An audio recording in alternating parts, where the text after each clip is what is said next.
which was quite really tough for me. Venue became an issue. Coming back as well was quite, because I used the bullet train, and he messed up my entire Tuesday. I thought someone told me the bullet train was going to be faster, was just going to be few hours, but it turned out to be quite a whole journey. So getting back, they needed to also get the venue. I think this cost us about $2,000 or something, right? So it was just a lot. But hey, I'm happy I'm here. Even if it's one of you who is inspired by this conversation, I hope that you're able to tell a good story about the impact of today's meeting, right? So welcome once again, and it's good to have all of you here. I just want to share a few conversations, and then you'll be able to ask questions. And if you want some of my books, you can get the books. I'll be signing them as well for you, and we're good to go.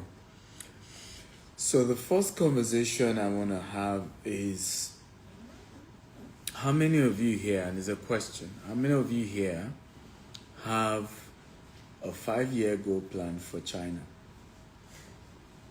Right, you're here in China. How many of you have a 5-year goal plan? That while I'm here in China, this is what I want to achieve in the next 5 years. Anybody? You have. Okay, some of us don't have. Okay, so let me start with that, because anything that you do not measure, a dream that is not measured, can never come to pass. Right? So sometimes people tell me they have a dream, they have a goal, they have something they want to do. But it has to be measurable. And part of the art of measuring it is to be able to set a timeline. I am targeting achieving this in the next 5 years. Hope this makes sense. The Chinese government, I think today is the report, put together the next 5-year plan, right? You know, coming up with some, they call it positive, productive forces, they call it, right? The Chinese government call it. And every 5 years they do this meeting again, and they're reviewing, right? Even though you can say, as far as I'm concerned, whether they make it public or not, I would tell China has a 100-year plan. If there's one thing you want to give to the Chinese government, right, is they have a plan. They have a plan for each region. They have a plan for international trade. They have a plan for dealing with countries in the world. They have a plan, of course, to become world power. And they are not joking about it. The question is, you live here, right? You live here. What is your plan in China? What are your goals? What are your dreams? Right? What are you planning to achieve? 17 years ago, I did a 50-year goal plan. 17 years ago, I came up with a 50-year goal plan. And I want to give you an advice. When you're coming up with your goals, always write it as though money is not the problem. So let me say it again. Come up with your goal plan as though, and you can write this down, as though money is not the problem. So because the reason why many of us don't come up with our goal plan is that as soon as we want to start writing our dreams, our goals, the next thing we're thinking is, but how can I afford it? Where will the money come? Right? How will this, come to pass? I still have bills that I've not paid. I'm not sure. No. When coming up with your goal, focus on doing it as though money is not the problem. Okay? It is after you've come up with the ideas, assume you have all the money, then you now come up with what we call the methodology. Is this making sense? Now, it's during the methodology process that you can then begin to think of How do we fund it? What are the strategies about raising capital and things like that? But your first goal should be, I want to come up with an idea, assuming I don't have money problem. Does that make sense at all? So when I did my 50-year goal plan, believe it or not, I was living in a 10 by 10 foot room. 10 by 10 foot room. True story. Okay, I was just rounding up in the university, and I did a 50-year goal plan of where I want to be in the next 50 years. I didn't even know my left from the right. I didn't have any money, but I came up with the idea. Okay, I'm in the 17th year of a 50-year goal plan. And each time I look back at my life, I'm saying, what if I didn't come up with those ideas then? I would have been contented with mediocrity. Who knows what I'm talking about? Yes, sir. There would be some little result I would have gotten. I say, hey, is there any of my mates that is here? After all, I've come so far. Okay? But because the competition is against myself, is against my dream, is against my goal, is against the vision that I came up for myself and I wrote down. So I'm not competing against my friend, my colleagues. I'm not comparing myself with nobody but me. And when you come up with that, you will run like nobody will run. Many times, it's taken my mentors to help me realize how far I've come. Oh, I don't know whether you understand what I'm talking about. It's taking my mentors to say, hey, Steven, you need to know that you've come far. Right? Because remember what I'm running after, 50-year goal plan. And that is the secret of countries like China. China is running after a goal she set for herself. Am I making sense at all? And it's sometimes when they reflect, they say, oh, we've come far. China has come far. One of the amazing things I was listening to was how China 2012 used to be 30 in terms of the most innovative country in the world, and right now it's in the top 10 between just 2012 and 2025. You see what I'm talking? See how far a nation has had to come. And the more the challenges, the more the crisis, the more the problems, the more she's innovating. And the same will happen to you. The same will happen to you. So my assignment number 1, come up with at least a 5-year goal plan for yourself in China. And I don't care even if you think you're not going to stay up to 5 years in China. Just do it. Because some of you here, like somebody said he's been here for 10 years. It's a you. I bet you when you came to China, you didn't plan to stay here for 10 years. True or false? Though you're here now, 10 years. So, and that's really where the problem is. Sometimes we have this mindset, I'm not going to plan long because I'm not sure. But before you know it, 5 years, 10 years, 20 years. And before you know, you're old. So why not just come up with a plan? If for any reason things change, then you edit it. There's nothing wrong with adjusting your plan. There's nothing wrong with, correcting your plan. I started my business with just 1,000, naira 17 years ago when I came up with a 50-year goal plan. So that you understand how powerful this can be. And exchange rate as at that time, 1,000 naira was equal to 100 naira or something. So it was about $10. Okay, when I started. Now, imagine how far God has helped me. Imagine how far I've come in the last 17 years. For somebody who started his business with $10, I'm a proof that what God cannot do does not exist. And that if a man makes up his mind to do something great, if a man or a woman decide to build something, if they set up a vision, if they are committed to their vision, if they run hard after the vision, it can come to pass. But you have to make up your mind. What do you see? What are you building? What are you coming up with? Even for our business, it's easy for me to connect to the two of them now. Why? Because Who can guess why it's easy for me to connect with the two of them? Can anyone guess? Yeah, because you already have a plan along that line, along the line of. Do you see now? What they are doing align with another vision I have called Vision 2035 for our real estate business. By the year 2025, we want to build 25,000 green and smart home.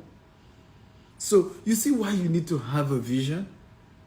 You never know who aligns until you have one. Am I making sense at all? You begin to know who are those who connect, who align with your dreams, who are those who align with your aspirations, who are those that can help you in executing those dreams once you've written it down. But once it's not written down, you can be face to face with somebody who can help you move to the next level, and you can't even realize it because guess what? You don't even have a goal. It's not written down.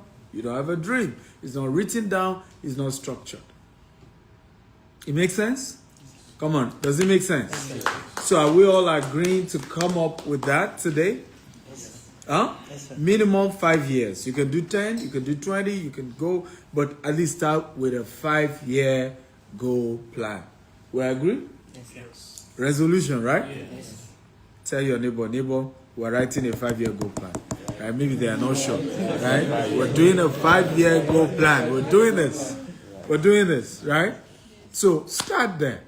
And I think that's the beginning of something great. Number 2 that I want to share with you, and like I said, we'll still take questions, and you're free to ask me questions, is that you need to know that once you write that dream, once that dream is written, you are now in trouble, officially. And I'll tell you the trouble you are in. As long as you believe in that dream, your tongue will change. Okay? And that's the beginning of your problem. Because suddenly you are with your friends who you just watch movies, no vision. Like where I come from, you say no future ambition. You know, you just are friends for friends' sake. No, right? Suddenly you are with them, you say, hey, in the next 5 years, I'm going to achieve this. So they begin to look at you like, okay, what's going on? She's getting arrogant, right? Oh, you know, some will even say, hey, calm down. You know, come to reality. Things are not that easy. And so gradually, you will realize that you may need to change what? Your network of friends. Right? And I shared that in this book called The Billionaire Habits and the Billionaire Code. In The Billionaire Habits, one of the things I share, a powerful book, and you should all read it. One of the things I shared, as well as the Billionaire Code, yeah. One of the things I shared is that when it comes to building wealth and, working on your finances, one major thing that is critical is who is your friend. Show me your friend and I can predict your future. Just show me your friend. Right? 2 things will determine your future, the friends you keep and the books you read. So if you show me your friend, I can tell you where you're going. I literally can predict it. And 5 years from now, you'll be there. And you say, oh, this man seems to be a prophet. No. Right? Is that the quality of your relationship determines your future. Let me repeat that. The quality of your relationship determines your future. I'm one of those who don't joke with relationship. I respect every human being I meet. I don't judge people based on what they have, who they are, right? But the people I invest more energy and time are those who are going where I'm going. Does that make sense at all? Yes. So, for example, you're over 10 people here, right? What will determine whether you and I will be in touch, consistently after tonight's meeting is, are you going where I'm going? Right? Because I have just one life, not 2, not 3, one. And I can't play with it. Okay? If you're not going where I'm going, I love you, I respect you, I wish you all the best, but I'm not going to invest my quality time with you, because guess what? What God gave man is time. Okay? We all have 24 hours, isn't it? 24 hours, 24 hours, 24 hours, isn't it? None of us was born with money, right? Even if your parents were rich, it's not your money. So each and every one of us have to what? Work for our money, isn't it? So what do we then have that is natural? All of us, equally. 24 hours. Everybody has 24 hours. Every human has 24 hours. So it's how you use your time that determines your what? Your future. Does that make sense at all? So how then do you use your time? If you analyze it, you spend a lot of your time with people, your friends, and so if those friends are not really objective, if they don't have dreams, aspirations, goals, if they're not going somewhere, you will just realize 5 years is gone and you're not making any progress. So the second assignment I'm giving you guys today, okay, if money is your goal, you want to build wealth, you want to be rich, I want you to make it a mission, right, to connect with 7 wealthy people in China. Let it be a mission, right, to build relationship with 7 wealthy people here. Okay? Anybody can try that. It's a tough one, huh? And I know some of you have questions. Oh, she says it's not tough, so how do you intend to achieve it? Hello, sis? You say it's not tough. You shook your head like it's not tough. Oh no, it's tough. I was wondering where we'd find them. That's one of the easiest part, right? Each time I teach this, people always ask me, how do I find wealthy people? Where do they go? Where do they hang out? Where do they eat? Yeah. What sport do they play? What games do they have? They are there. I learned, for example, how to play golf because I heard rich people play golf. Rich people play polo, right? So I had to start playing golf. And I've met some of the amazing wealthy friends during golf time. And you know what? One of the things golf taught me is that some of the most humble human beings you will meet in your life are wealthy people. It's just a function of where you meet them and your approach to them. Because a lot of the amazing friends I met playing golf have been nothing but very humble. It's when we got closer, I knew how wealthy they were and that they were exceptionally successful. And some of them, even when they discovered they were much wealthier than I do, didn't treat me like, oh, we're richer or we're older. Some of them are also older. They didn't treat me that way. Okay? So some of the most humble human beings you meet are wealthy people. The problem usually is they are always very, how do I call it now? Many wealthy people have been cheated on, have been betrayed, have been, lied on. People have agendas. I meet people, I have goodwill towards them, but they have their own agenda, right? They have some games, and sometimes I tell people, I say, I love people who can just be very honest and transparent with me, right? What exactly do you want from me? If I can give it to you, I'll tell you. If I can't, I'll tell you. But don't come in and try to build relationship with me and play like, oh, no, I need nothing. And then you're going somewhere. Like, just come up straight. So some of them are very guarded, okay? Because people are just trying to use them, just try and get something from them. And I say this, if you are not used, you will not be useful. So there's nothing wrong with you trying to get some value, but give something back, right? Don't build relationship that is parasitic. Don't meet, so you go to the golf course and you meet somebody, let's say the person is worth, let's say, 1 billion yuan, right? And then the only thing that is coming to your mind is, oh, how can I get money from such a person?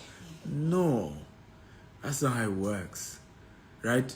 You should be thinking, how do I add value to the person, right?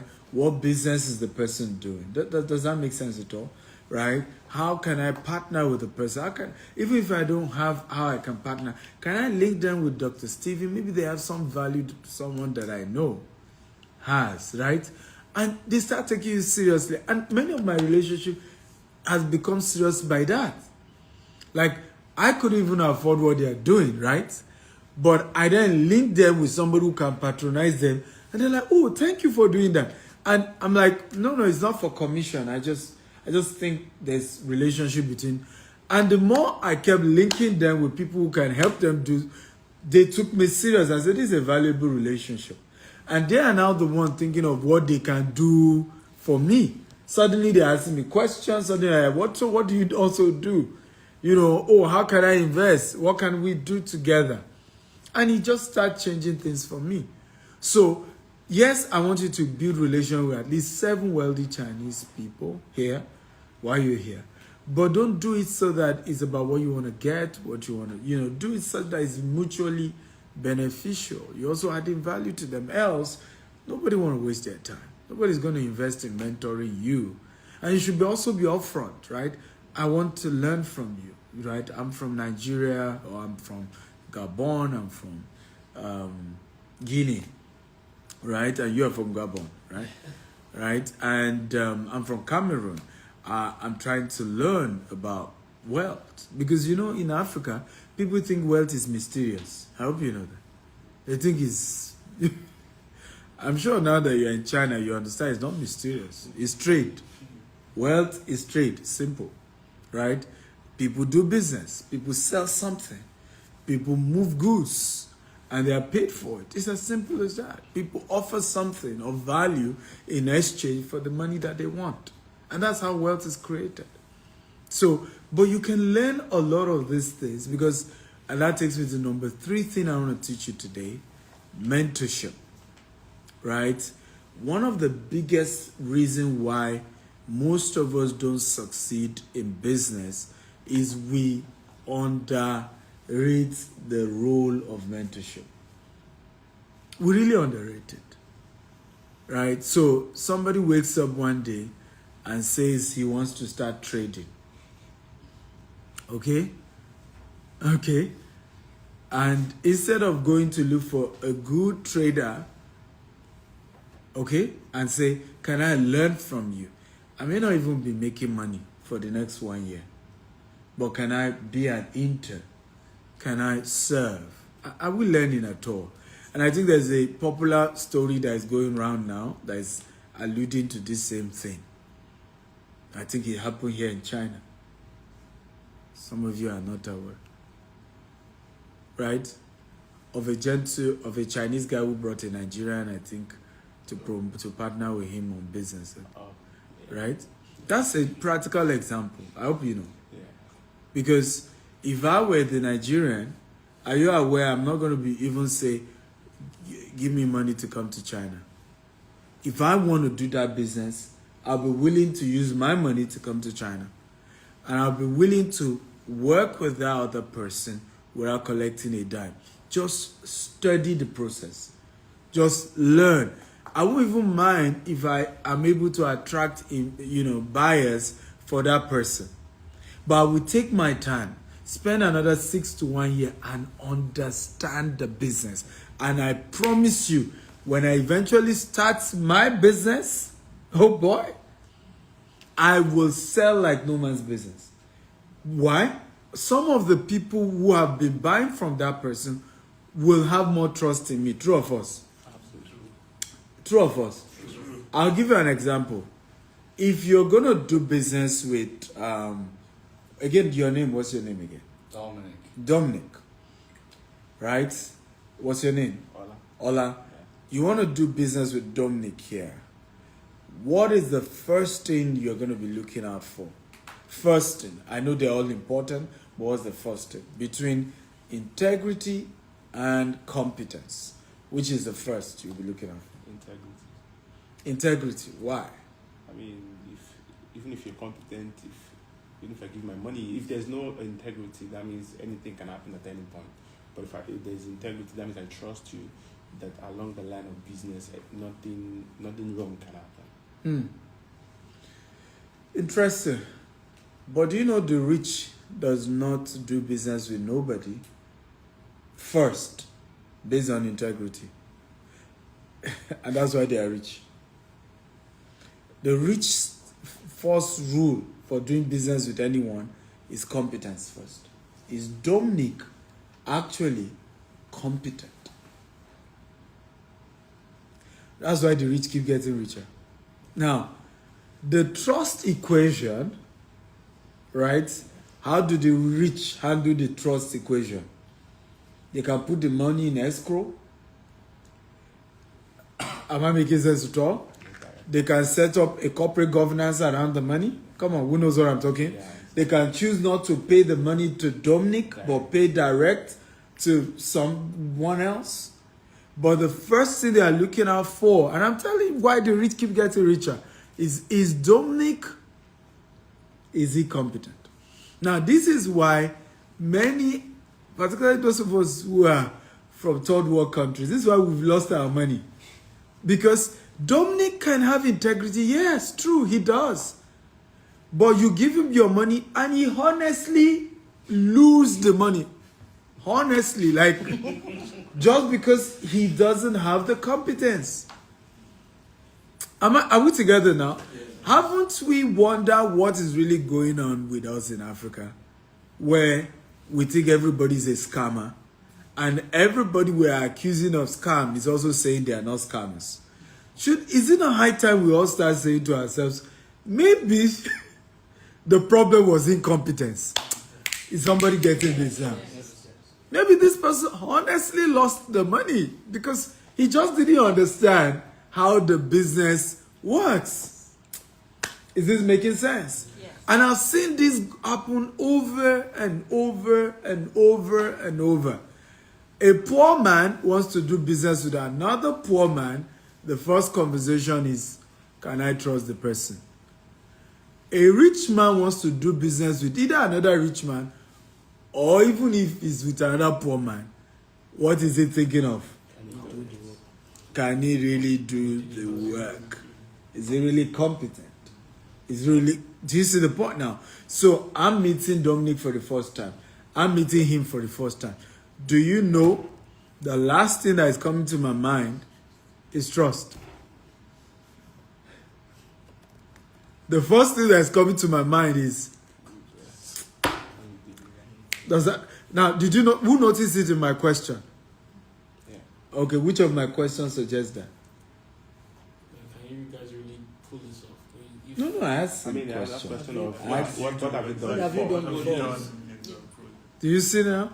I was even asking detailed question about the project he said. Remember he said Continental Hotel, right? I was saying, okay, is it the same former Sheraton Hotel? Do you notice that? Okay? Because I know the place. If I stayed there the last time I was in Abuja. So in my mind, I was like, okay, I want to see the material they're using.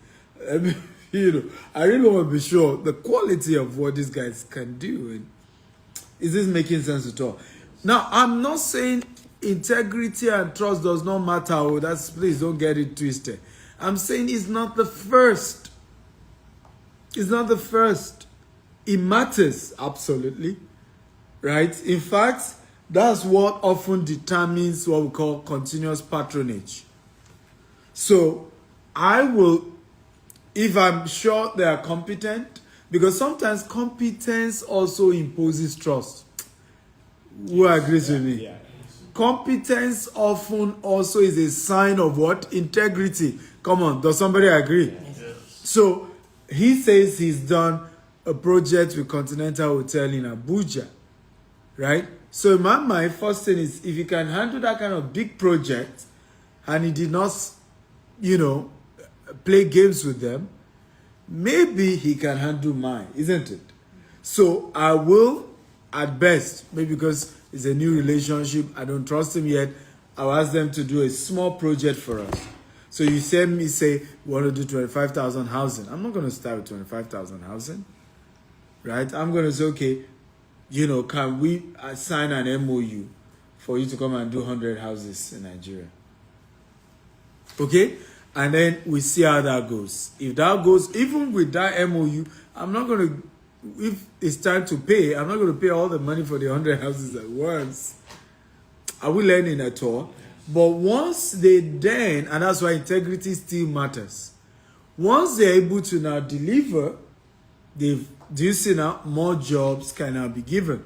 But the first thing that will determine whether I'm giving these people a job or not, are they competent? Can they deliver? Do they really have the experience? Can I see what they've done before? So what am I saying with this? And this is important that you don't joke with it. Knowledge of a business, knowledge of an industry is more important than the what? Come on. Than anything else. So your focus should be, can I look for a mentor in China? Okay? Because why did I start with write a 5-year goal plan? That helps you to know where you want to be in the next 5 years. Is that not true? Sure. The next thing is get 7 people who are a resemblance of that. That's number 2. Network with 7 wealthy people, isn't it? The third thing is now to say, now I know where I'm going. Now, okay, but I also, out of these 7 people, want one of them who is in the field that I'm going to then hold me and show me the way. And I promise you, as long as you're not selfish, as long as you're also willing to bring something to the table during that relationship, that person will be willing to teach you. There are 2 ways for anybody to mentor you. Pay them or you serve them. Those are the 2 ways. Now, I've always said this and never forget it. It's disaster not to have money and not also have time. It's similar to a quote I always give. 2 P's you cannot afford to have: poverty and pride. Right? You can't afford to be poor and you're proud. In the same vein, you can't afford not to have time to serve someone and learn from them. At the same time, you also don't have money. You must have one. So if you don't have money to pay for mentorship, you better have time to serve that mentor, because it's in the process of working with them. And when we say service doesn't necessarily even mean I resume in the office and I start working for them. Service can be use your fame, like the case that is going so viral, right? The gentleman could have used his fame to promote the other guy, isn't it? Yeah. And help build his business for him, such that that guy will feel he owes him. Are we learning here? Right? We so much feel that he owes him that he's more than willing to help him. And I've seen that happen in my life. Many of my mentors feel they owe me because of the way I've treated them. I've defended them. I've, worked with them. I've served them. I've protected their interest. That at some point they just feel, no. If it's Stephen, I'll do anything for Stephen. Right? I had this, and most times some of them will be like, oh, I want to pay for this because sometimes I'm providing this service. I'm saying, no, sir. I just need the access to you. I just need to be able to keep learning from you. So when some of them then have any opportunity to help me, oh boy, they are more than excited to do so. And I promise you, if you can use these 3 principles, here in China, in the next 5 years, 5 years from now, when we meet again, you're a different person. You're exceptionally successful. I can assure you that. Because I'm not teaching you theories, I'm teaching what I've had to use. And that's why I put some of them in the books. And I encourage you to try and read some of them as they will help you to begin to change the way you see life, the way you think. And don't tell me, oh, but Dr. Stephen, I'm a student. Nope. I started business as a student. Being a student, the best time to start business is now that you're a student. Because why? You can try and fail, try and fail. One of the, reasons why you're seeing all these amazing technological advancement in China, particularly with EV, with renewable energy, is the ability of the banks to give loans, right, in the area of research and development. Massive investment into the R&D. Huge. There's so much that China has had to put into research and development in the recent years. Are we together now? And that has helped. And I'm saying it's the season when you're a student that you can really do what we call research and development in entrepreneurship.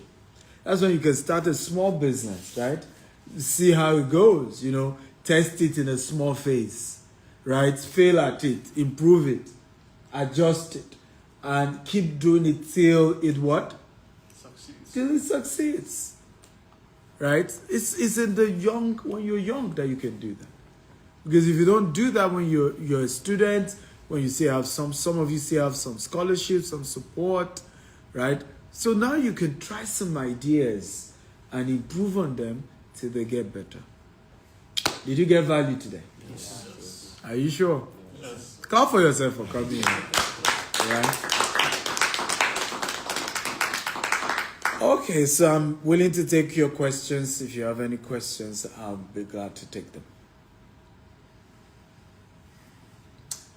What's your 5-year goal? Can I ask that question? Yeah, so I've shared one with you, which is even 10-year goal. 2035, we want to build 25,000 green and smart home in Africa. Yeah, so that's one of those goals, So I believe Chinese government, me as Chinese, we are waiting for the goal list so that we can execute all the thing. I believe that Chinese government gonna keep days ago, like Chinese government giving K1 visa to a lot of countries, which we can expect that Chinese government is seeking for more opportunity to cooperate with Russia, countries from Middle East, African country, and do you have some specific industry that I guess you also looking for opportunity who you can find in China. In which point you are most interested about China? Good question. A few areas I'm interested. One is construction materials. I was in Canton Fair today, and I met a few manufacturers, sanitary wares, for construction. But we're looking for companies, manufacturers that are also willing to make us their partners in Africa, so that we're not just supplying for us, we're also representing them to provide those services to other, real estate companies. We're also looking for people that over time are willing for us to begin to manufacture in Africa, right? So I'm looking for a partner that we could have the next 5 years. Yes, maybe we're shipping from China to Nigeria and to Cameroon, to all these African countries, while we're building the market. But once we build the market and we gain the trust, what I'm looking for is that we begin to manufacture whatever it is back in Africa, right? But construction is a major I'm interested in. Electric cars, I'm extremely interested in that. I'm looking for a partner who is into electric cars.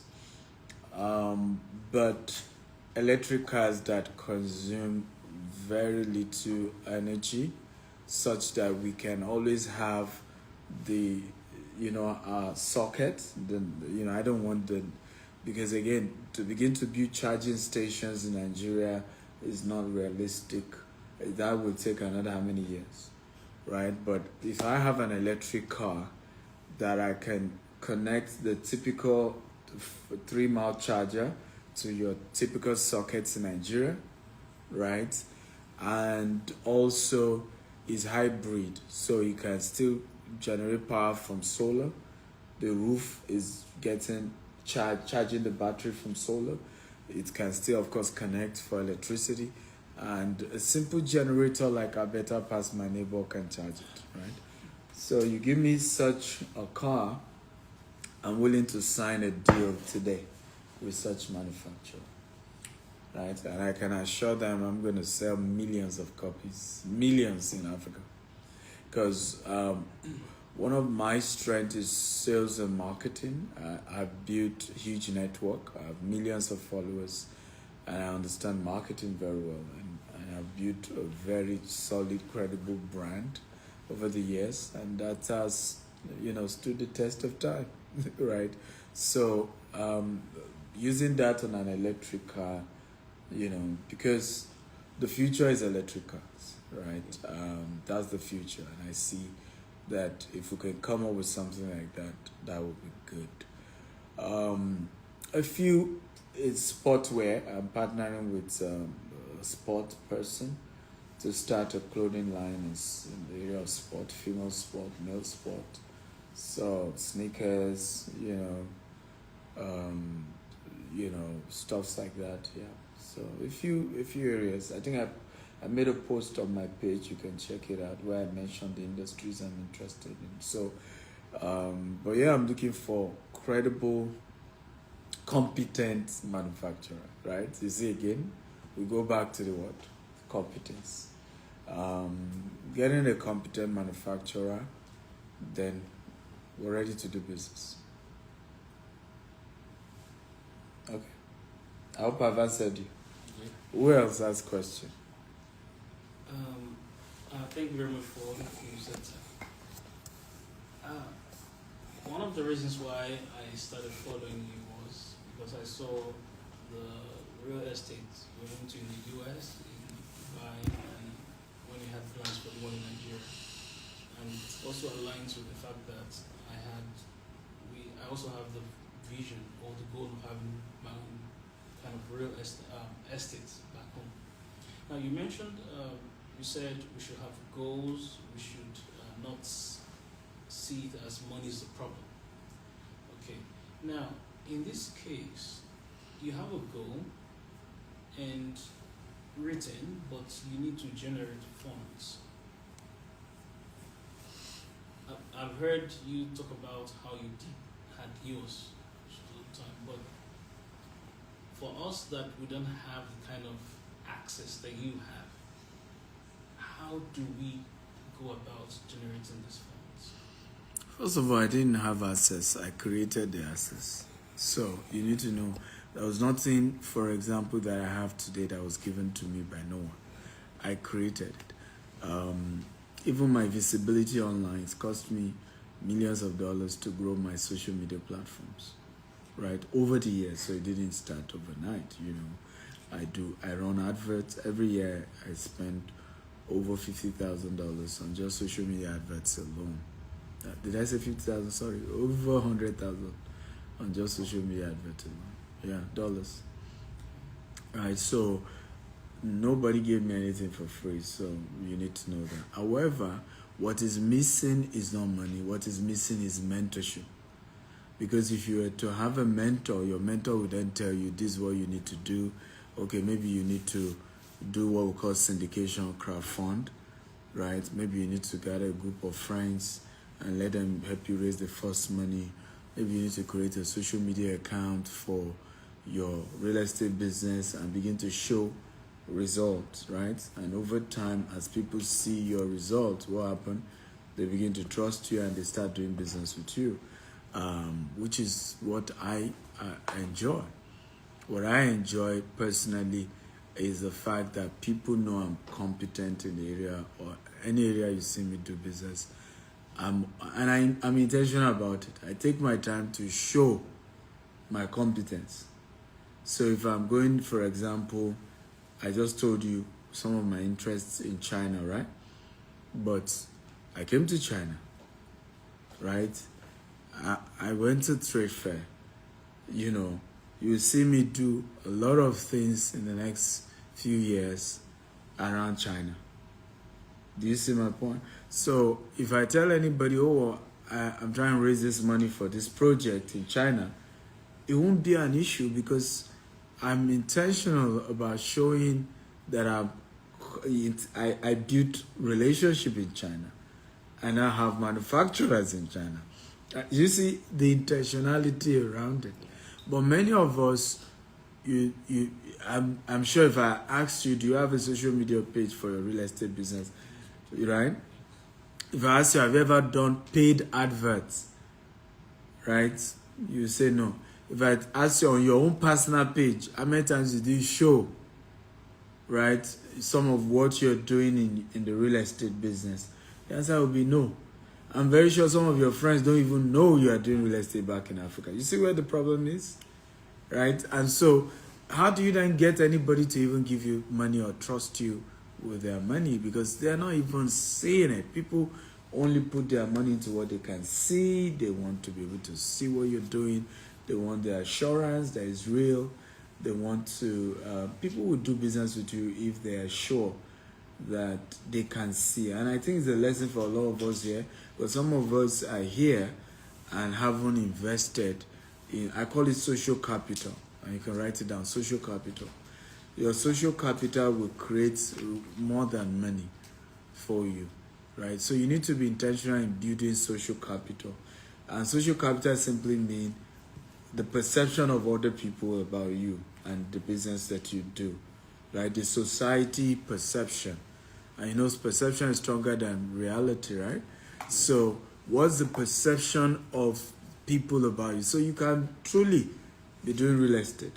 You can truly, genuinely need the money. You may even be competent and you have integrity, and if you get that money, you use it well. But who is saying it? Who can vouch for you that your own personal money, because this is how people judge you. Okay, you say you want to do real estate, right? The first thing people want to see is that, what have you used your own money to do in that real estate sector? Do you see? In this case, you've done that, but we don't see it. Do you see? So it becomes difficult. By the way, to Donald, right? Dominic. To your question, I'm also interested in meal. We're selling rice, and we're trying to set up a rice mill in Nigeria. So that's also, if you have any company that sets up, that have all this equipment, you know, to take care of rice, you know, so we just want to buy rice paddy, put it into the machines.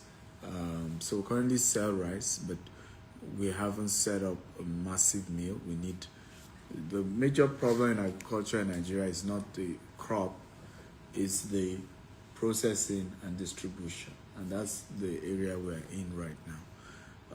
So I hope I've answered you. Mm-hmm. Anybody else? Okay, all right. So Dr. Stephen, I've been following you now for a while on Instagram, and then anytime you make a post, the one thing, I mean, after listening to you, the one thing that I go check is the comment section. You know, I mean, I see a lot of people coming at you, mostly when you give your view towards things. How do you, I mean, back end, how do you manage that? How do you do that? I just want to I like that. Well, so first of all, you need to know that only a tree bearing fruits gets stoned. True of us. When we were all growing up back in Africa, I don't know if you remember the orange tree and the mango tree. Okay? Do you throw stone at the fruit when it's not ripe? Or when it doesn't even have any fruit?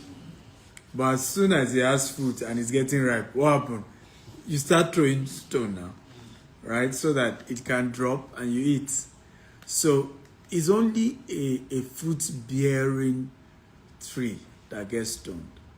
So you have to, first of all, understand that sometimes the highest form of compliment is attack. Right? It's a proof that you're doing something right. It's a proof that they like something you're doing. People, listen, if you're a non-entity, nobody cares. Nobody really cares.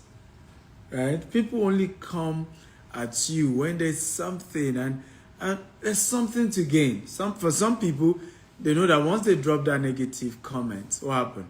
Other people will comment and maybe they will get some people to like them. Right? And their miserable account has not had anybody follow them or do anything. So once I attack this person, I think somebody will follow me or somebody will take notice of me. So it's not something that you need to take that seriously, right? Because some of the people who make some of those comments still end up meeting me and saying nice things, believe it or not. Some of them months later come back and say, well, I had my reservation about you, but now I've had a change of heart. Human beings are fickle. And we're not sure. Most human beings don't know what they want. Right? Today you are a saint, tomorrow you're the devil. Today they like you, tomorrow they don't like you. So why live? I say this, don't give people the satisfaction of even knowing, right, that their opinion matters to you. I've said this in my book. I said, you overcome poverty by 50%. The day you stop caring about what people say about you, good or bad, you really overcome. Because why many of you are not able to chase your dreams is because of what will people say. Why some of you have not been able to push your ideas is what will people say. They're going to mock me. What if it doesn't work? Then they're going to say some bad stuff, right? And do you know these people are not up to 1% of the people who follow you? So why really bother? They are so insignificant. And the people to really blame is the social media companies. They structure the algorithm such that negative comments, gets more visible than positive comments. So if you go post on your page now something positive about anyone, Nobody will see. nobody will see it. Nobody really cares. But the day you go and say,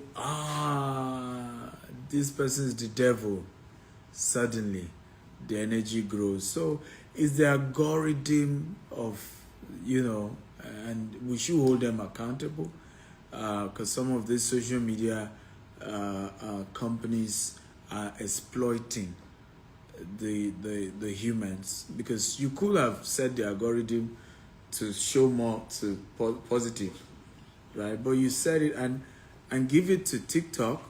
That's why people are liking TikTok now. Positive conversation trends on TikTok. You understand what I'm saying?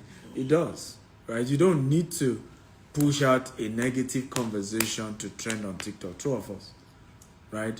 A dance video, a laughter video, a comedy video, they all do well on TikTok.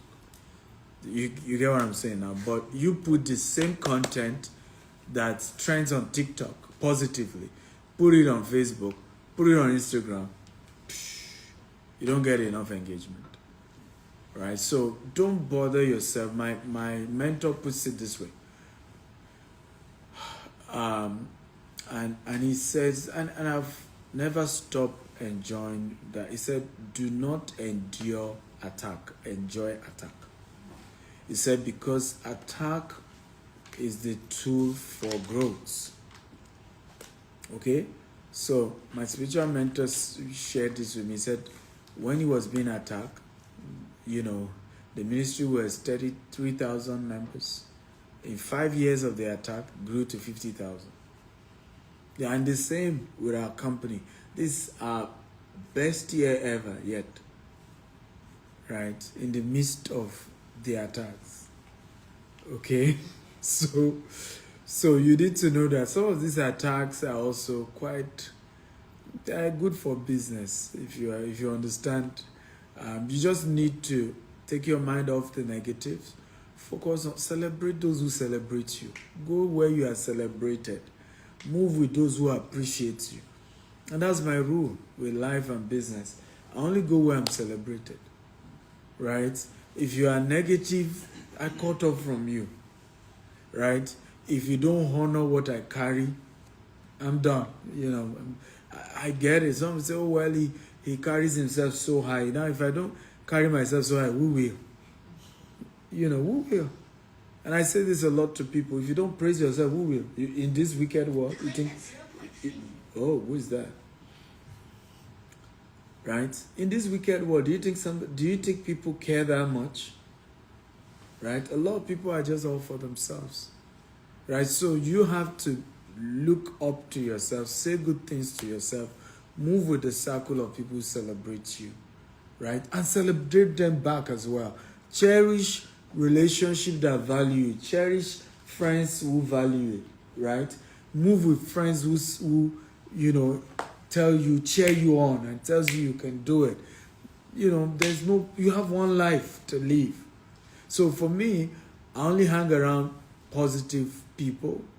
And we do the same. You need to see how my children treat me and how I treat them.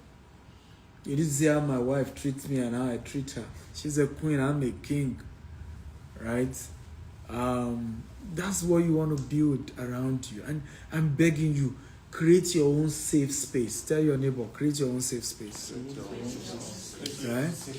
Yeah, create it. Build it. Be intentional about it.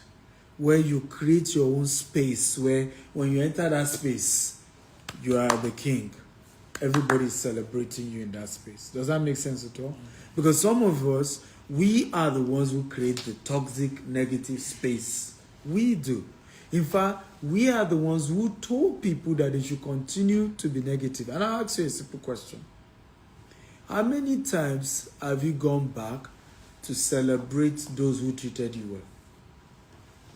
I went to a minister in a place in Oklahoma, in the U.S., and it was one of the best protocol team I've ever seen. Even my hotel knew that somebody special. In fact, if I told them I was the king of Africa, they would believe in the hotel I stayed.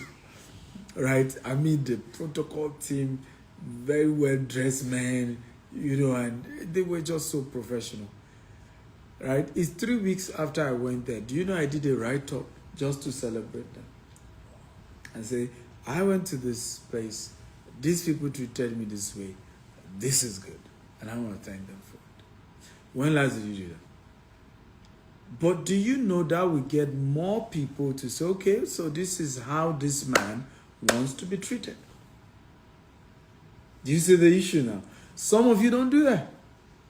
In fact, the people you give more attention to are those who say negative things about you.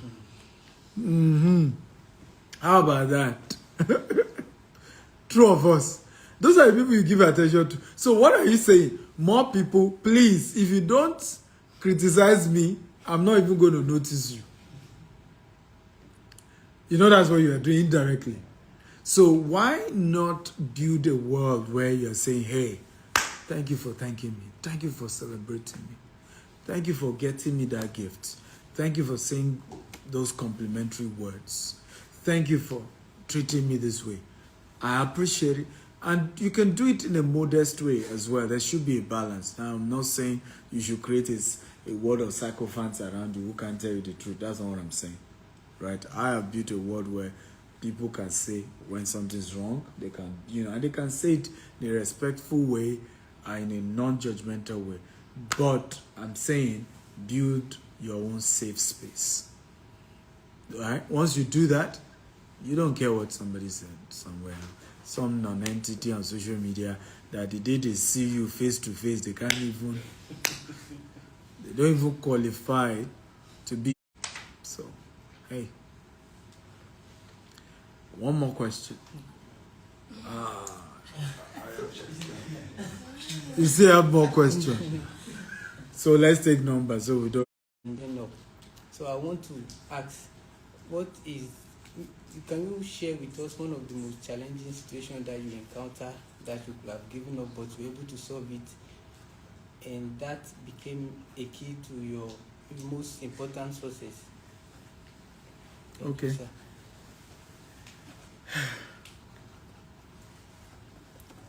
Yes. All right. Thank you very much again for this wonderful opportunity. I have two questions basically.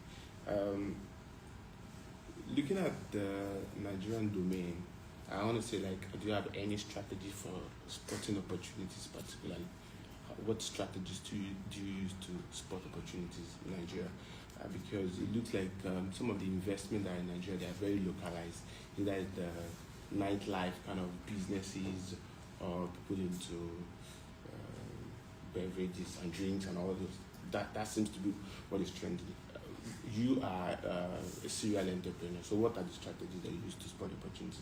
Then the second one is do you have any investment in the R&D department of Nigeria? Because it looks like Nigeria is just interested in taking things from the outside the world and coming to drop it, and we tend to probably not even research on things. Our research institutions, our higher institutions probably don't even invest any amount of money in their research. So do you have any investment in R&D? And thank you. Good question.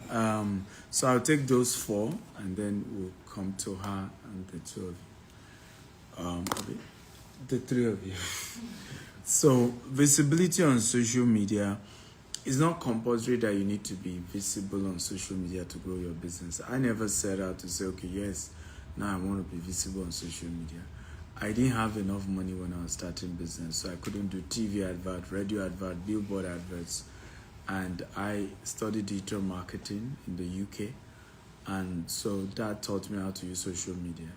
And as much as I was promoting my corporate brand, I was also promoting my personal brand. But the personal brand grew faster, as you know. Personal brand always grows faster than corporate brand, right? And so that was just it. And over time, because I also do public speaking, and some of what I say could also be could just trend, and so that helped my personal brand to go more faster. But in this day and age, being visible online is very important, particularly if you're going to go global. We're currently doing a $200 million expansion in the US in our real estate business, and being visible online helped me in acquisition, because all the vendor needs to do is Google my name. All right, and they are able to see what I've done in Dubai, what I've done in Nigeria, and that just puts this huge credibility, right, and trust, and it just makes transaction a lot easier. And it could have been a lot tougher if I wasn't visible myself. So it also then has its disadvantage, which is that somebody can wake up and start attacking you and come after you, which is the trend now in Nigeria. Some people just enjoy it. And sometimes you also have competition come after you. I had a competitor recently sponsor bloggers against me. It took me more than 6 months to discover who he was. I just thought it was natural, but I sensed something was up, and I just kept praying. But I eventually figured out who he was, and I had to confront the person. Right, so there's a lot that goes on when your brand is visible, and that's why I always tell people, don't trust everything you read online. Sometimes just somebody coming after someone, right? It looks so organic. Trust me, most of those things look so organic, you will not even think there's anything to it. I don't know that you understand, but trust me, something is behind it. Example, does Dangote truck have issues? Yes, all trucks in Nigeria have issues. Okay, but why was Dangote truck recently trending for issues? Right, it's because of Dangote refinery, and it took a while before some of you now realized that he had ordered 10,000 trucks, and then if you notice, it was weeks later the issue between him and the is it Pengasin and all of that came out. And if you and some people still haven't gotten it. If you are smart, you now link it as it could have been a coincidence that you know, and you now know that he probably had wanted to launch those truck well long before he eventually launched it. It was those attack that was all over that made him to even pause it for some weeks. And by the time he launched those truck, you knew what happened at his refinery. Right? So a lot of things will happen and it just looks as if it's normal and you can join the bandwagon, but something is sponsoring something. So it's I hope I've answered your question. Challenges that I almost faced to give up. I'm always facing challenges, and almost every week I have one challenge or the other that makes one to want to give up.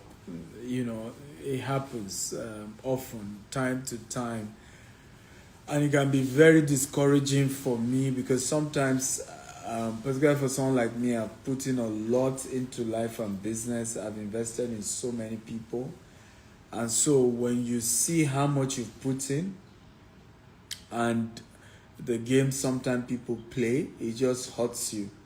I think one of them was this year, April, I trended for charging $18,000 for mentorship. And it really hurts me badly because those who know me know that I don't charge for a lot of things like this meeting. So to put this meeting together now, right, has cost over $3,000. The hall alone took about $2,000, right? The hotel stay, the flight, and I didn't charge anybody anything, right? If you even all buy my books, it won't even be up to $1,000. And so I do a lot of so much give back, so much mentorship. In fact, a lot of the charity projects we do come from this. So I then have this mentorship I do for those whose business do over $200,000 turnover a year. And I've helped many of these people move their business from $200,000 to $5 million to $10 million. Right? Amazing story. What's it? You're leaving? That's fine. No problem. Enjoy. Thank you. I appreciate it. Right? And I've been able to help so many of these people to move their businesses to the next level. So it was quite hurtful seeing people who don't even understand what it was, who to just come, and the attack was so vicious and they took it towards my brand, my reputation. You know, a lot of fake news started popping up here and there. They got my customers to panic. You know, I mean, it's so much, right? In fact, some people believe we'll never recover. I mean, a lot of people even said this guy is gone. He's done and dusted. You know, I see many people today that say, how did you come back from that? Right? How did you come back from that? Because you will think that, true story, you will think I murdered somebody. The attack. How do I mean? People literally were messaging my clients to say, you need to go and say you're not doing business with this guy again. It was that bad. We were in Doha when it happened. The people at the meeting in Doha, people were going to meet them in person. I don't know how they were able to picture who is watching from camera. Just like you guys are here.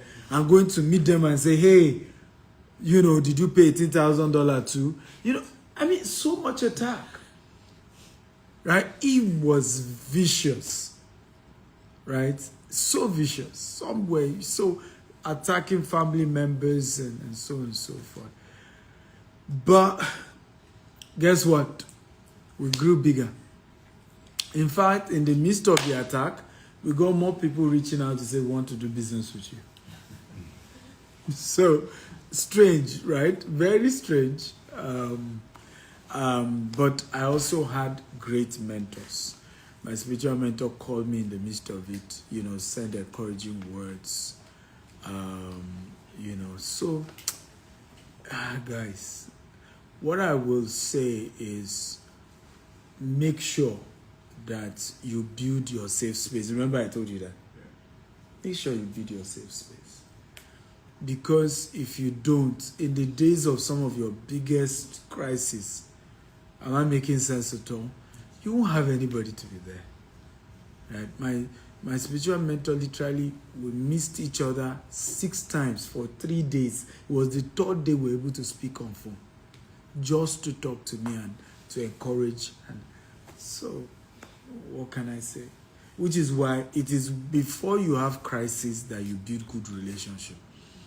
What many of us do, that is the problem, is that it is when we have crisis, we are not looking for who will help, who will, who is there, who is not there. Are we together now? You should have built great relationship before any crisis show up at all. Make sense? And once you do that, you'll be fine. I hope you're encouraged. Right? Number 3, strategy to spot opportunity. Every problem in Africa has a money equivalent. The Chinese are just the ones seeing it. I was in Kano. I was in Kano some last week or so in Nigeria, to check our rice business. Do you know I saw more Chinese people in Kano than I saw some southern Nigerians? And the Chinese, they actually speak Hausa. Yes. Yes. Yes. Yes. They speak Hausa. Yes. Yes. Than southern Nigerians. I didn't see enough like I saw the Chinese in Kano. Right? I was in Maiduguri 2019. Got landed at the airport, Maiduguri airport. First of all, I was seeing private jet. I was seeing chopper.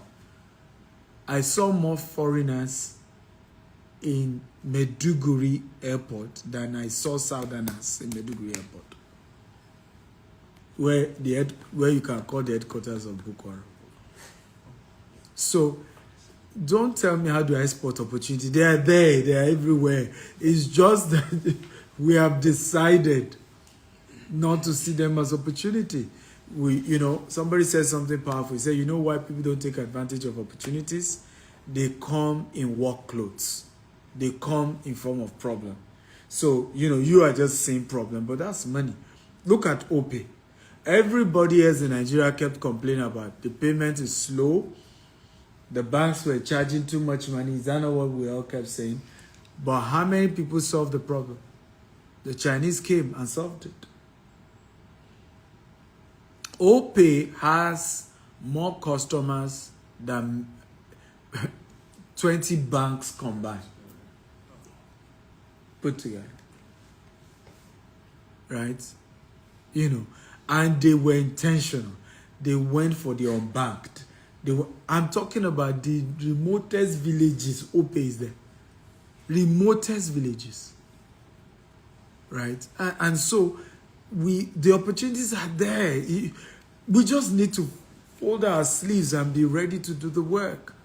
We just need to know that noise on social media doesn't make money.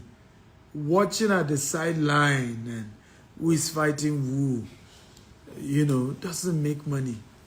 It's time to rise up and get the job done, right? Do something with your life. It doesn't matter if they call you out. It doesn't matter if someone likes you. It doesn't matter if someone doesn't like you. At least you are moving. You are making progress. But there are opportunities in Africa, and I see them every day.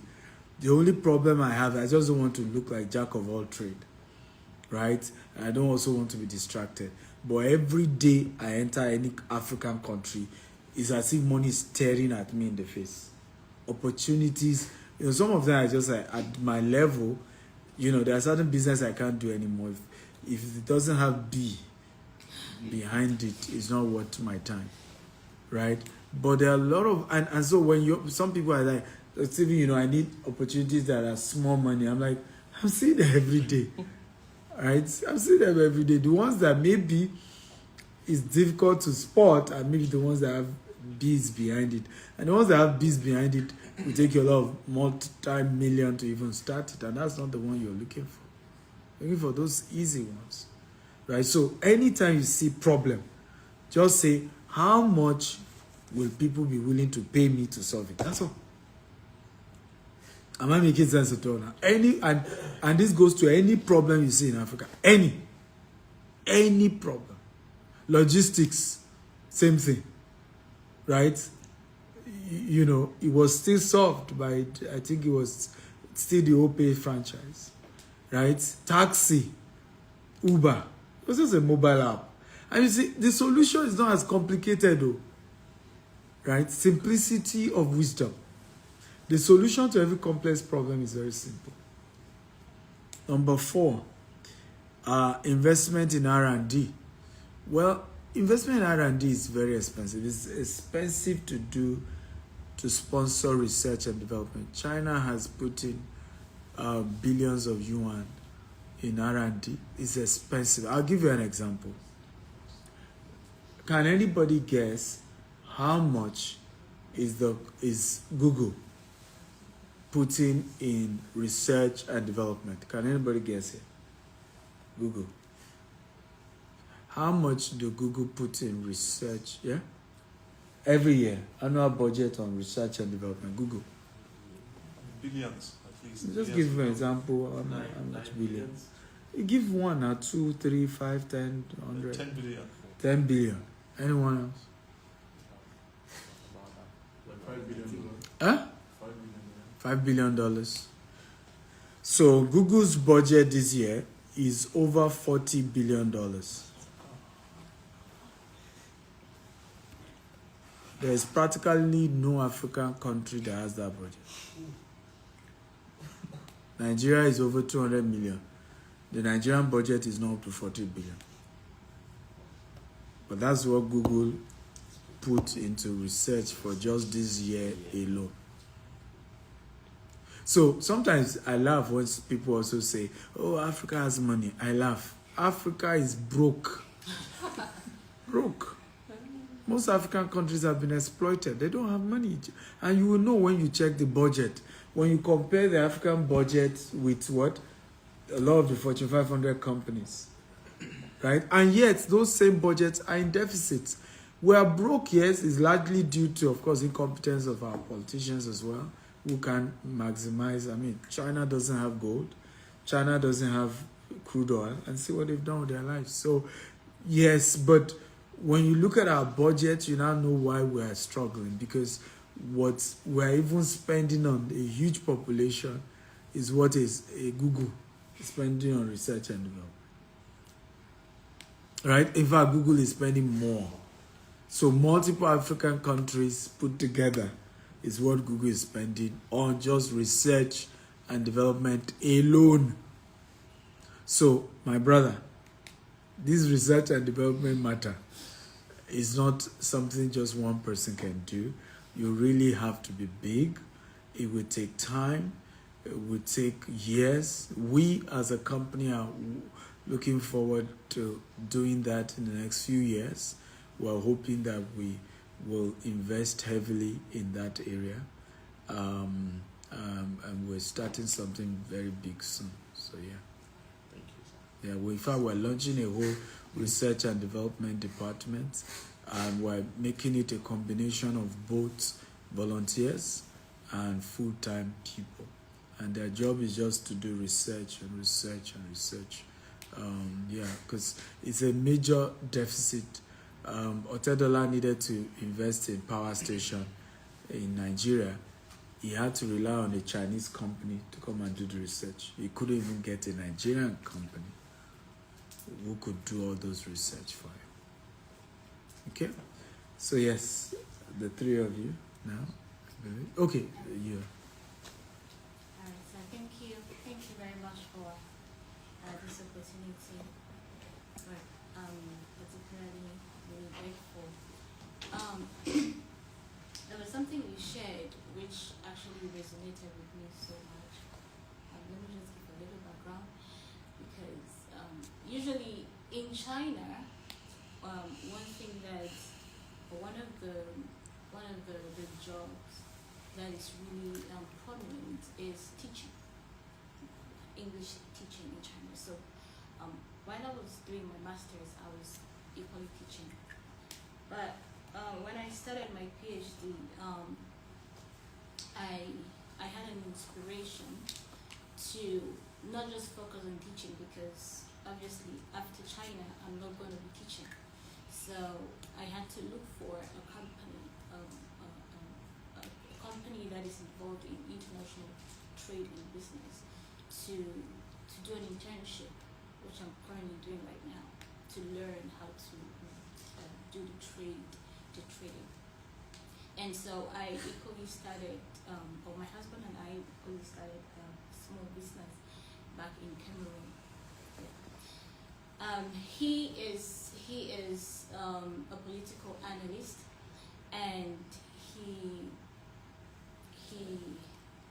talks a lot with companies here in China, investors, and at the moment there is a Chinese individual in Cross River State, because he is from there, Cross River State, who went to do some visibility studies on different companies, because he's also working with the government. They want investment in different areas, including real estate, housing, mass housing in Cross River, agriculture as well, shipping,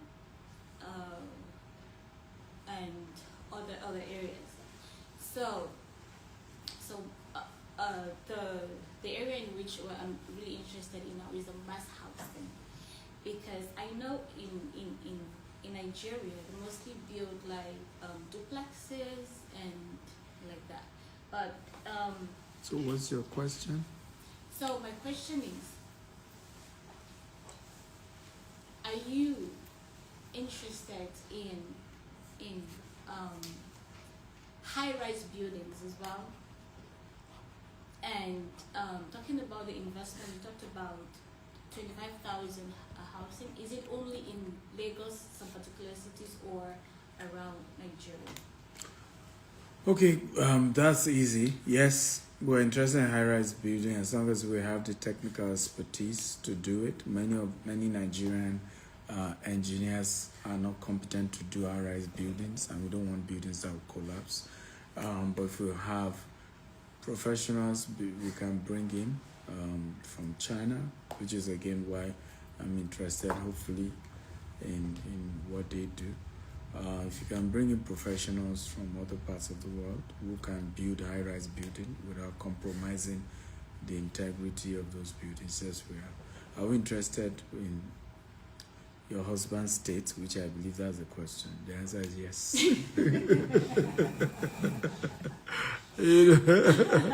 Women and marketing for their spouse. Yes. My question might be quite simple. Is in your journey, what was the importance of faith and intuition, and how did you manage the faith and intuition in the journey, making choices when you have to persist and when you have to give up? Okay, thank you. Yes, you're next. Thank you, Dr. Stephen, for sharing with us from real life experiences. I very much appreciate it. Just a few minutes ago, you mentioned the problem of purchasing power across Africa. That's not, it's really low. And I would say that it's also the same around the world. According to existing data now, top 1% of US wealthy people hold about 30% of the wealth there. And according to China International Capital Corporation, which is one of the top investment banks in China, say that about 67% of the wealth in China is held by 0.33% of the population in China. That's contested figure, but that's what they quoted. and they have quoted that recently again in 2025. They released a report in 2023, and they again said it in 2025, and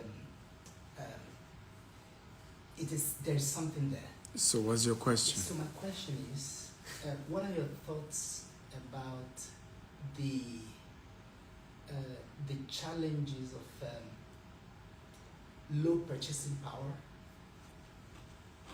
across the world, and when it comes to Africa, the possibility of building businesses that can ensure that money gets circulates across the population, so that these huge percentages across the world, which is the same in Africa, so that they can be part of people who can make businesses become bigger by being able to consume, because they have access to the money, so the money being held within Right. just a few people. Okay, beautiful. Yes, and secondly, PhD holders, PhD students, are they work extraordinarily hard, and they develop very high level resilience. But majority of them, many who become professors and in other things, the majority of them die without tasting financial independence. But resilience, we know, is a very important factor in the equation of wealth creation. Resilience, consistency. So what's the question? So the question is, do you have some thoughts on how PhD holders, PhD students can work towards converting the resilience they have built through research into financial independence and intergenerational wealth? Okay, beautiful. Yes, sir. Okay, as someone who's just starting and very young, so I want to know what's your insight on investment and investment banking. So right now there is a project that we're talking with. It's a big company in Delta. So the company in Delta gets their contracts directly from the government and advised to and consults. They're working on drainage systems. So right now we're talking with both sides, the Chinese side here and the Nigerian side. So the company there that does it with the government. So right now the payment method of the company there is from the government. So for example, if we get the Chinese company here to invest or to work, the payment is coming straight from the government. So the payment will go from the government account to the Chinese company. So I want to know us as people in the middle. So there's a possibility of profit from the Nigerian side and then the Chinese side. So I want to know, if it was you, how would you protect your interest? Oh, okay. For example, if we come up with a deal with them, how would you Yeah. protect your interest in that type of a deal?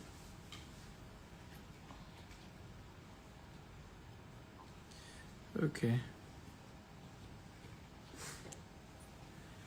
Okay, thank you for that. So the first question is the importance of faith and intuition, right?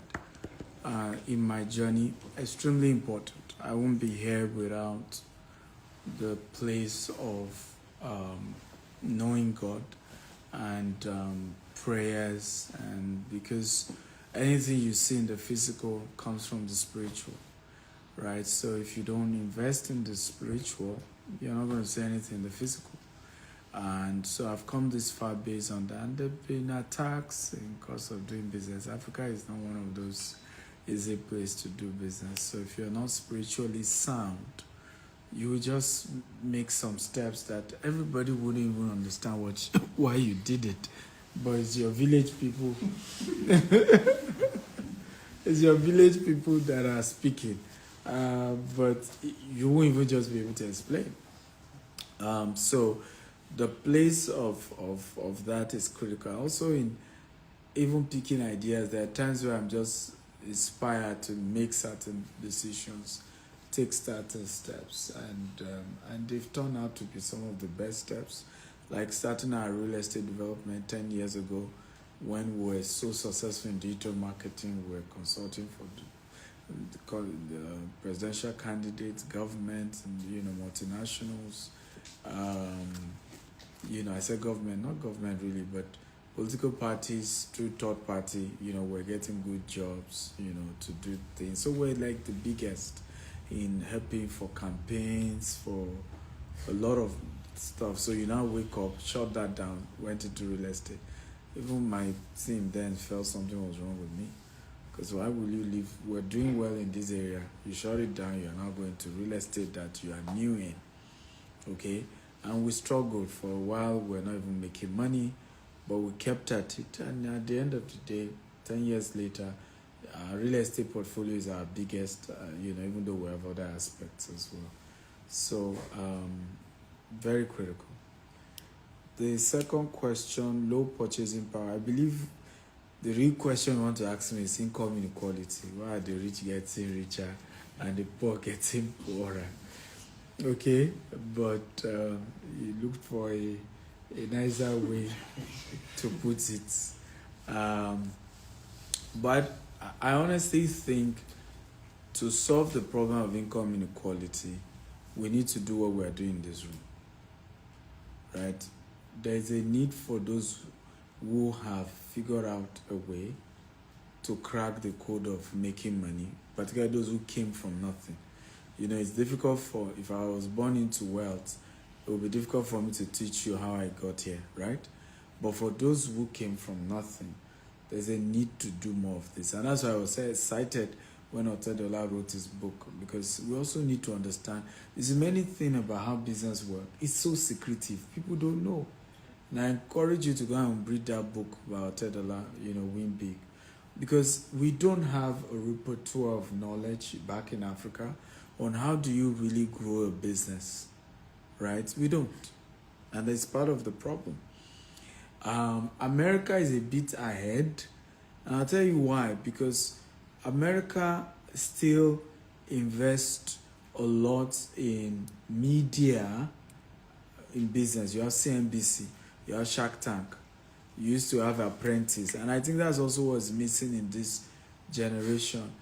America still needs to look for a way to make those things that used to trend. In the early 2000s, Apprentice was something that everybody in America know.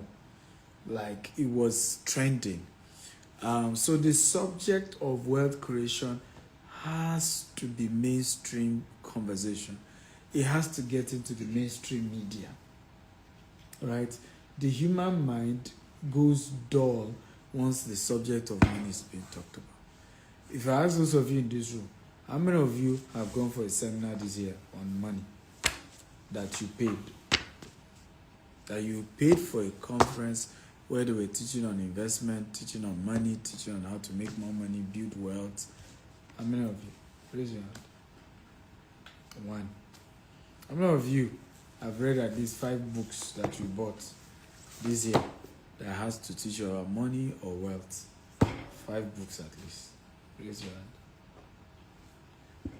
So, What about this future? What about listening to? Yeah, you could listen to the online books, right? Yeah. Right. So there goes the answer here, sir. So we cannot multiply what we don't know. We cannot make what we don't know.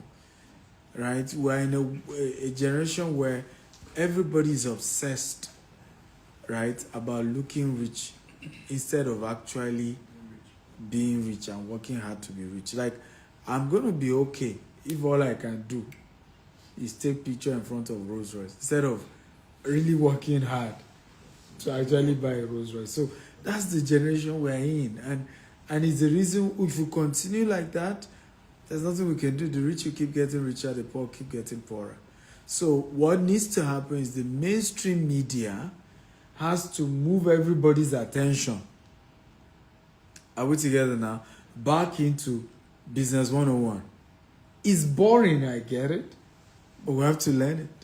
I have to move everybody back into what is mutual funds, what is insurance, what is credit, how do you build a credit, why do you build a credit, how do you build wealth, how do you, what are real assets, what are liabilities, they are basic stuff, but you all have to get back to learning it. right? Cash flow quadrant book. You all need to read that. So if you have not read it, go and buy it and read. Cash Flow Quadrant by Robert Kiyosaki. Rich Dad Poor Dad by Robert Kiyosaki. These are books you need to get and read. Boring, yes. All the same, what's going to change your finances? Now, so PhD, not touching money. Yes, because passion can kill. Right?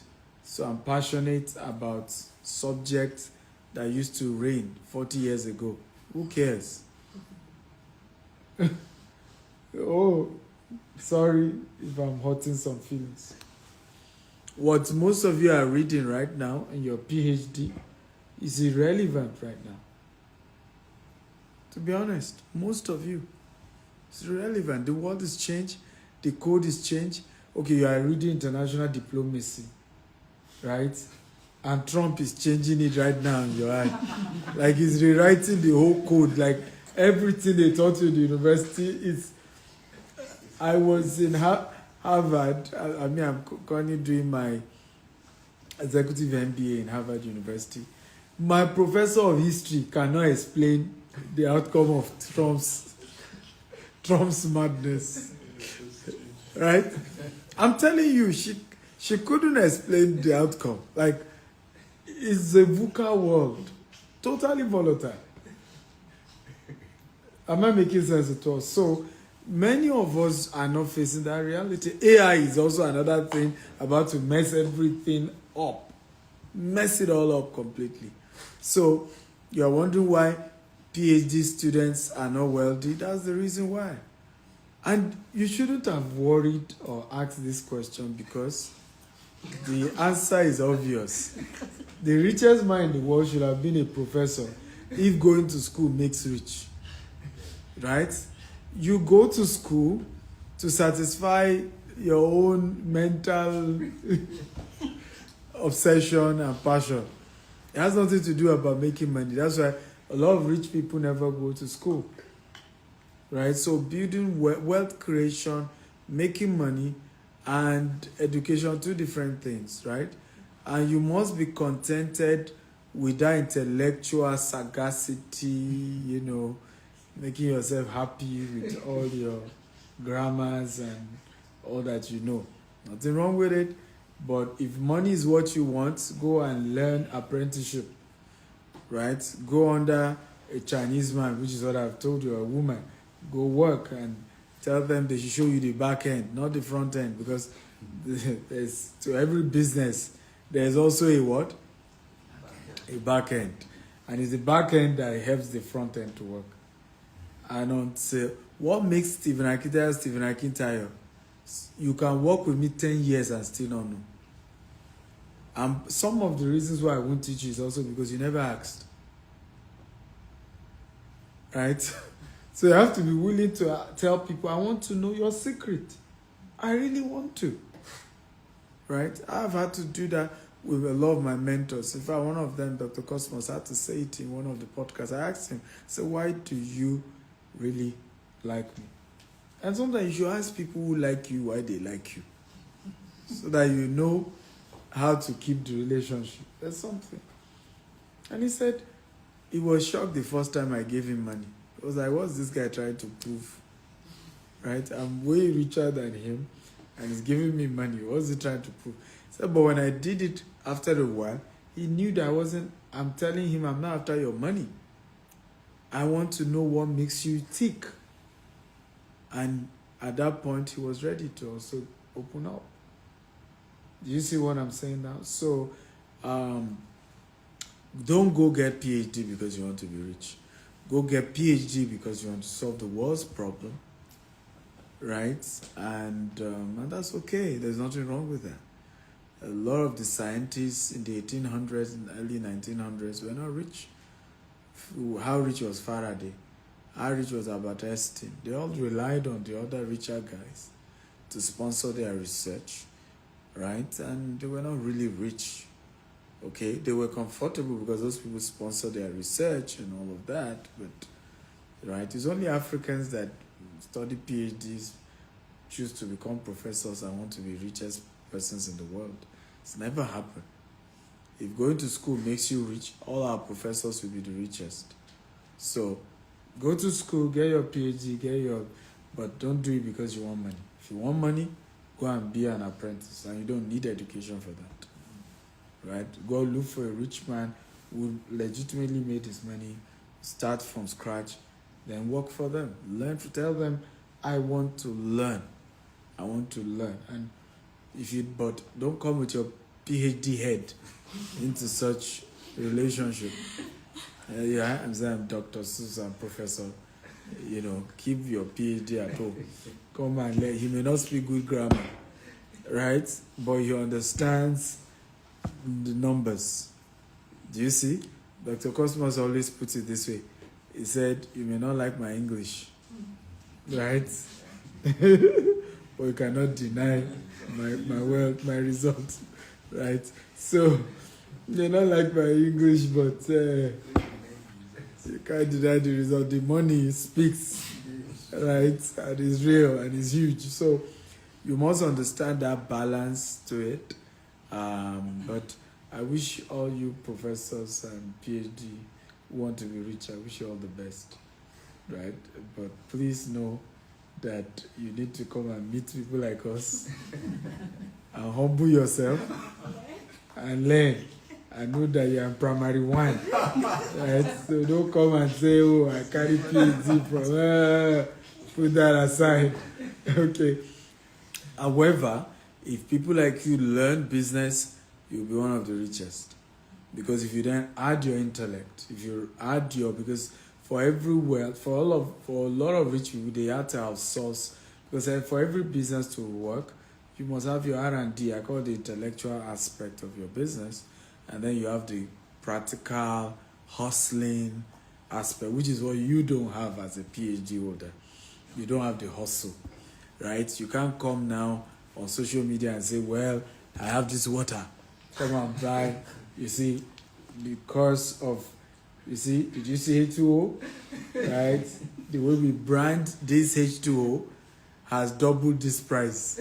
Right? Suddenly, maybe everybody else is selling their water for $1. You are breaking down why they have to buy it for what? For $5. Okay? But if you carry your professor PhD mindset, income equality, the water, in fact, shouldn't have been going for $1.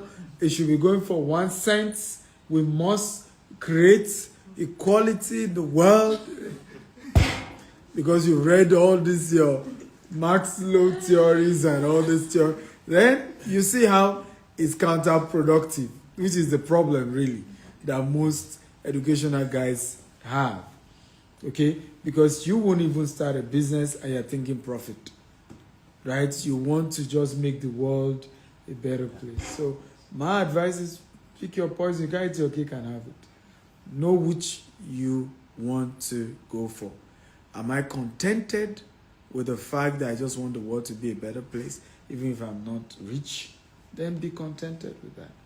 Or do I want to be the business person who goes all out there, try to make money? That's all. That's your choice. Make sense? Okay? So The last... You didn't add the part of resilience, particularly because these guys are actually resilient, even though they're not hustlers, but they are particularly resilient. You see, it's bringing his professorship. I don't know if you agree that I've answered this question. But Professor Dogo, I have not mentioned resilience in everything I've said, so, he's marking me wrong now. Okay. You can be resilient in the wrong thing, right? For you to be successful in research, you have to be resilient, right? So you are resilient in following through with your research, in coming up with a solution. That's good, but that's in research. Can you come and also be resilient in trying to run a business for 10 years while you are still not profitable? Do you see the point now? So resilience is neither here nor there.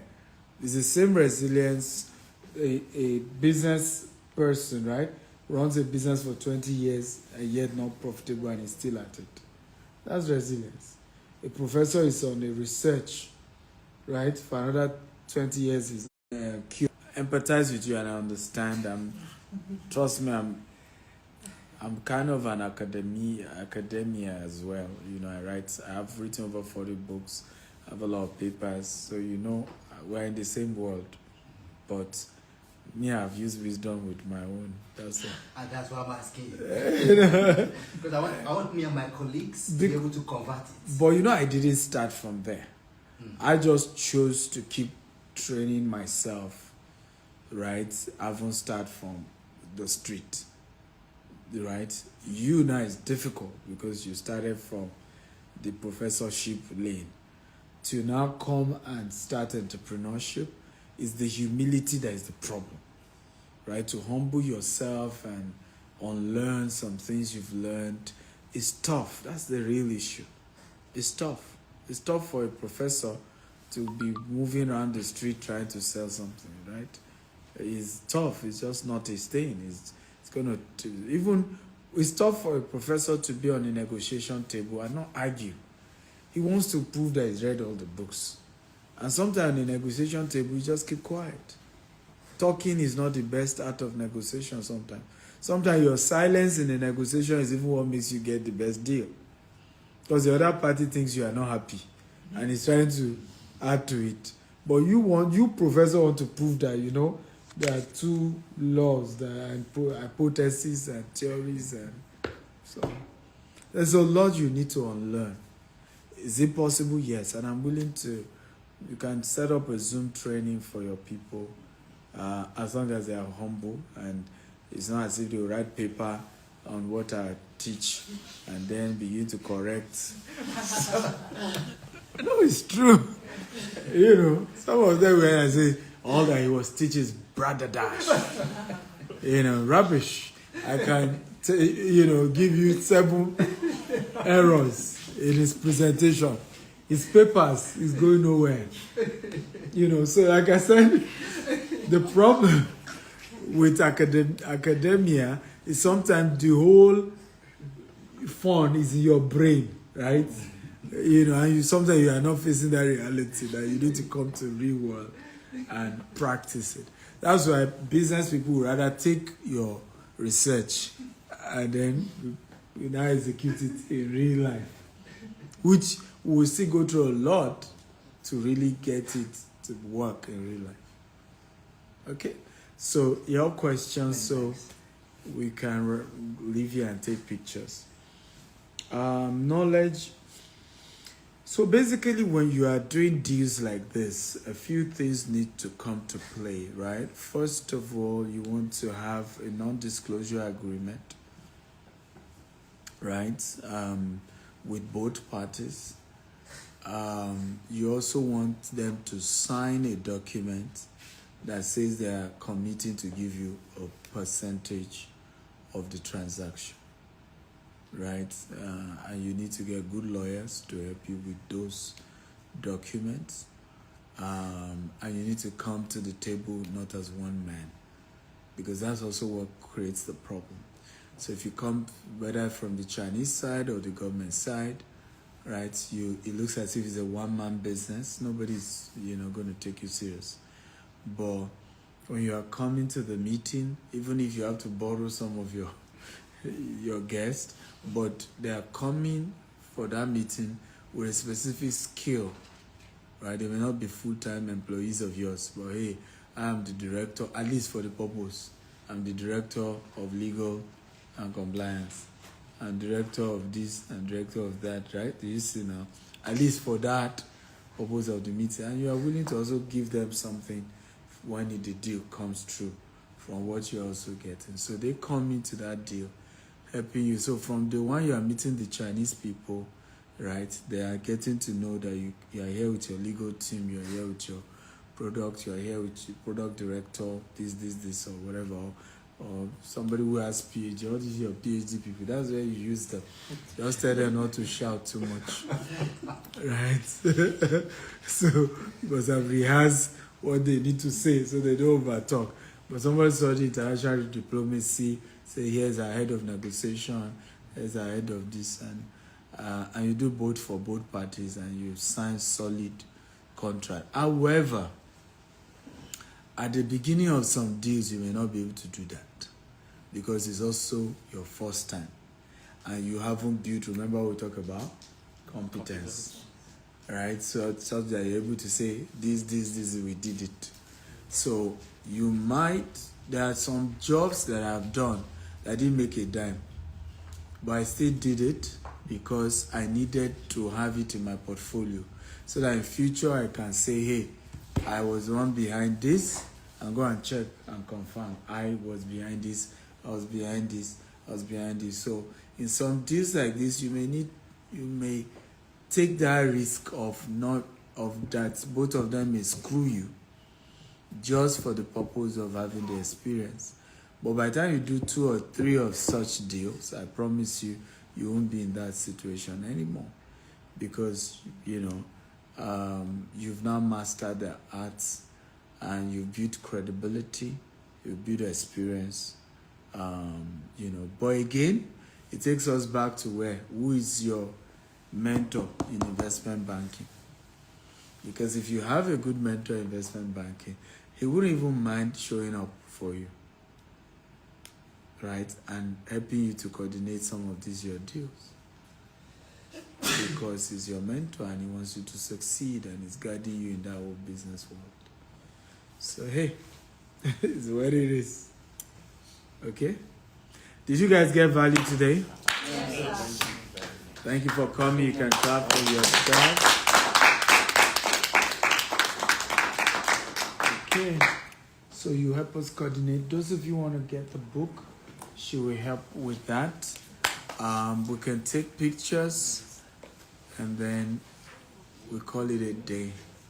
I still have a flight tomorrow to London, so my life is it's an interesting life. Those of you joining virtually, thank you for watching. I can see Jen, the virtual assistant. Jen, the virtual assistant. Will you be my own virtual assistant?